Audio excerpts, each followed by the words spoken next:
Hello students, welcome back to your own learning platform Vedika commerce classes. आज इस class के अंदर हम गुडविल की कैलकुलेशन करेंगे सुपर प्रॉफिट मेथड से। गुडविल के कितने मेथड्स होते हैं ये आप जानते हैं। 3 मेथड्स होते हैं।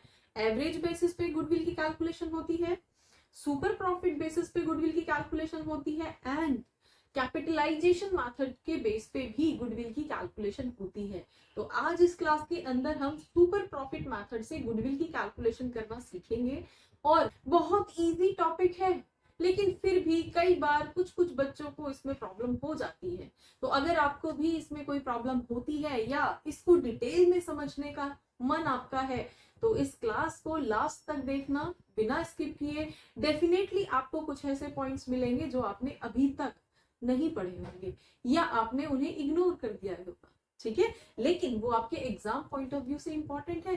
तो विदाउट वेस्टिंग टाइम स्टार्ट करते हैं। हमारे पास एक क्वेश्चन है जो जिसके अंदर 2 पार्टनर्स हैं ए एंड बी, ठीक है, और पिछले 5 इयर्स का इस तरह से करके कुछ प्रॉफिट दे रखा है। कुछ प्रॉफिट्स के अंदर एडजस्टमेंट्स भी हैं, तो पहले उन एडजस्टमेंट्स को हमें रिवर्स करना पड़ता है, नॉर्मल प्रॉफिट निकालना पड़ता है। उसके बेस पे हम एवरेज कैलकुलेट करेंगे 5 इयर्स का, देन हम नॉर्मल प्रॉफिट कैलकुलेट करेंगे और फिर हम सुपर प्रॉफिट निकालेंगे और फिर बताएंगे कि गुडविल कितनी है सुपर प्रॉफिट मेथड के अकॉर्डिंग, ठीक है। तो हम यहाँ पे बिना वेस्ट किए हुए स्टार्ट करते हैं। सबसे पहले हमें चाहिए क्या? सबसे पहले बेटा देखो, आपको क्वेश्चन के अंदर सबसे पहले कैपिटलाइजेशन आपको देखनी होती है। अगर डायरेक्टली दी है तो गुड है, डायरेक्टली दी है और उसका rate of return normal rate of return, meaning क्या होता है इसका? Means normal rate of return का मीनिंग है कि हम जैसे बहुत सारे दूसरे ऑर्गेनाइजेशंस हैं मार्केट के अंदर जो हमारे जैसा बिजनेस कर रहे हैं, उनका एवरेज बेसिस पे नॉर्मली जो है 10% रिटर्न उनको मिलता है, ठीक है। तो हमने जितनी कैपिटल लगा रखी है उसके अकॉर्डिंग अगर हम नॉर्मल रेट से ही कैलकुलेट करना स्टार्ट करते हैं तो हमारे पास जो है 10% रेट के अकॉर्डिंग कितना प्रॉफिट नॉर्मली हमें मिलेगा, that is normal calculation according the industry. Industry के अंदर, इस पर्टिकुलर इंडस्ट्री के अंदर बहुत सारी कंपनीज हैं, तो सबको ऑन एन एवरेज मतलब नॉर्मल रेट ऑफ रिटर्न जो मिलता है वो 10% का मिलता है, ठीक है। तो इस सेंटेंस का मीनिंग यही होता है।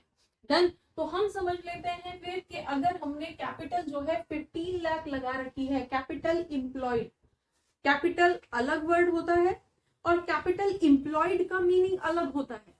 लास्ट क्लास के अंदर हमने कैपिटल इंप्लॉयड को पढ़ा था, उसका लिंक डिस्क्रिप्शन के अंदर भी दे देंगे और आपको यहाँ पे बोर्ड पे भी नजर आ रहा होगा। उस क्लास को भी आप डिटेल में समझ सकते हो, क्योंकि कैपिटल इंप्लॉयड निकालने के हमारे पास 2 अप्रोच होते हैं। एक एसेट अप्रोच होता है, एसेट साइड से जो वैल्यू दे रखी होंगी उनके बेस पे कैपिटल इंप्लॉयड की वैल्यू निकालना, और लाइबिलिटी अप्रोच भी होता है, लाइबिलिटी साइड की जो वैल्यूज दे रखी है उनमें से ढूंढ के कैपिटल इंप्लॉयड की वैल्यू को निकालना, ठीक है। तो दोनों ही मेथड इस वीडियो के अंदर समझाए गए हैं, आप उसको भी रेफर कर सकते हो। अभी हम यहाँ पे स्टिक रहते हैं अपने सुपर प्रॉफिट मेथड की तरफ। तो अभी सिर्फ आप इतना समझ लो, कैपिटल इंप्लॉयड का मीनिंग होता है कि इस बिजनेस में कितना पैसा लगाया गया है ना, और कैपिटल का भी कुछ कुछ मीनिंग ऐसा ही समझा है अभी तक आपने। तो दोनों में क्या डिफरेंस होता है उसके लिए इस वीडियो को जरूर रेफर कर लेना। तो अभी हम देख लेते हैं कि सपोज यहाँ पे 15 लाख रुपीज उस बिजनेस में लगाए गए हैं और 10% का नॉर्मल रेट ऑफ रिटर्न है, तो इसके अकॉर्डिंग हमारे पास नॉर्मल प्रॉफिट जो होगा that would be 10% of 15 lakh, मतलब कि 1,50,000 रुपीज हमारा नॉर्मल प्रॉफिट होगा, ठीक है। बहुत ही सीधा कर लिया। अब नेक्स्ट वैल्यू हमें क्या चाहिए? हमें चाहिए एवरेज प्रॉफिट। अब एवरेज प्रॉफिट के लिए ये जो 5 इयर्स के यहाँ पे दे रखा है ना, एवरेज ऑफ 5 इयर्स प्रॉफिट आपको यहाँ पे निकालना है। तो पिछले 5 सालों के हमारे पास कुछ वैल्यूज दे रखी है, उनको देख लेते हैं, उनका एवरेज निकाल के देख लेते हैं। और एवरेज तो आपको पता है कैसे निकालते हैं, 5 सालों का प्रॉफिट है, उन 5 सालों को 5 से डिवाइड कर देंगे तो वैल्यू आ जाएगी। लेकिन उससे पहले हमें अपने प्रॉफिट को जो एडजस्टमेंट्स दे रखी हैं उन एडजस्टमेंट्स को रिवर्स करना पड़ेगा उस पर्टिकुलर ईयर में से। राइट देख लेते हैं फिर हमारे पास क्या था 19 के अंदर 2 लाख रुपीस का प्रॉफिट था, लेकिन उसमें 25,000 रुपीस का गेन इन्वॉल्व है। और ये गेन कहाँ हुआ था? फिक्स्ड एसेट को सेल किया था उससे हुआ था। तो ऐसे एसेट को हमने एडजस्टमेंट से रिलेटेड भी एक क्लास रिकॉर्ड की है, उसका भी लिंक आपको यहीं पे मिल जाएगा। आप उसको भी एक बार देख सकते हैं कि ये एडजस्टेड प्रॉफिट निकालने के लिए हमें क्या क्या चीजें गुडविल के टाइम पे माइनस प्लस करनी पड़ती हैं, तो वो भी आपको दी गई है, आप उसको भी यहाँ पे देख सकते हैं। देन अभी हम एबनॉर्मल गेन जितने भी होते हैं बेटा, क्योंकि हम ये बिजनेस से रिलेटेड नहीं है, हम फिक्स्ड एसेट को सेल परचेज करने का काम नहीं करते, तो ये हमारे लिए नॉर्मल नहीं है ना, काइंड ऑफ एबनॉर्मल है। तो अब इस तरह का अगर एबनॉर्मल गेन हमें कोई हुआ है तो उसको हम रिवर्स कर देते हैं, माइनस कर देते हैं। इसका मतलब है कि अगर हम 19 के प्रॉफिट को देखते हैं तो 2 लाख में से 25,000 माइनस हो जाएंगे, तो 1,75,000 भी इस साल का प्रॉफिट माना जाएगा। और ये सिर्फ 19 की एडजस्टमेंट है, तो ये सिर्फ उसी एडजस्टमेंट तक रहेगी।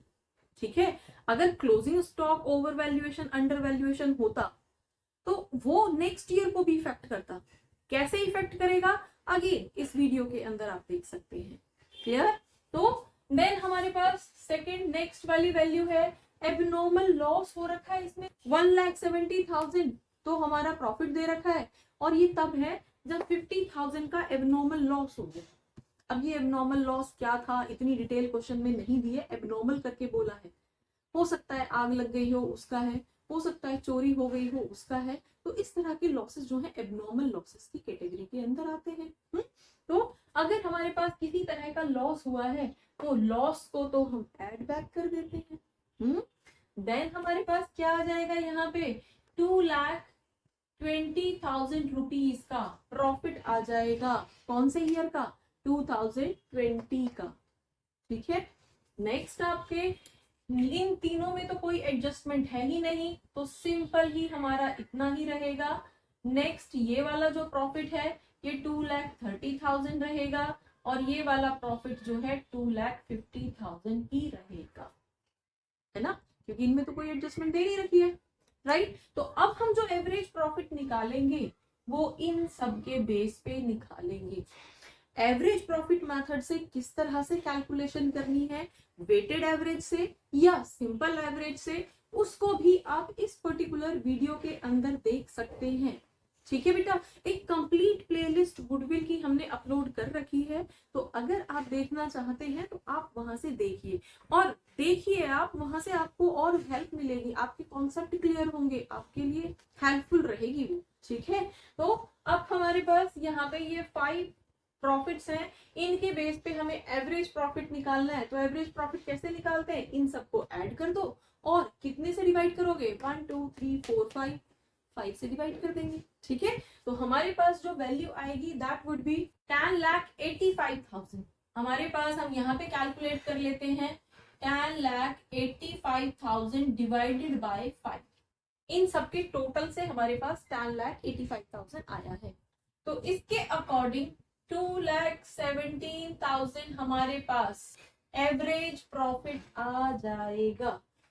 ठीक है, अब बेटा देखो नॉर्मल प्रॉफिट 150 है और एवरेज प्रॉफिट 2,17,000 है। अब यहाँ पे भी पता है बच्चों को कंफ्यूजन होती है, एक ही ऑर्गेनाइजेशन के दो तरह के प्रॉफिट कैसे हो सकते हैं? नॉर्मल प्रॉफिट तो नॉर्मली तो होता है प्रॉफिट, और ये एवरेज प्रॉफिट।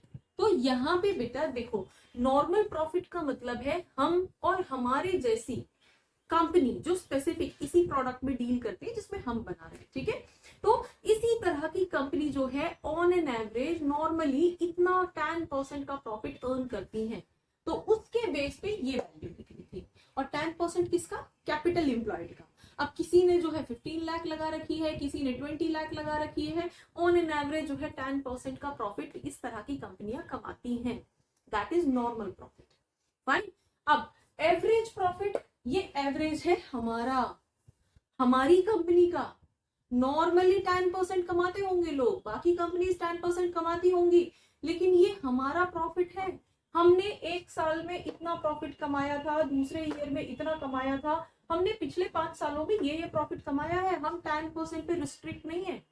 मीन्स हमारी जो है एक्स्ट्रा ऑर्डिनरी परफॉर्मेंस है, हमारी परफॉर्मेंस, हमारा मैनेजमेंट बहुत अच्छा है, हमारी कंपनी नॉर्मल से ज्यादा रेट ऑफ रिटर्न कमा रही है भाई, ये हमारा प्रॉफिट है, हमारी कंपनी का प्रॉफिट है, दैट इज एवरेज प्रॉफिट।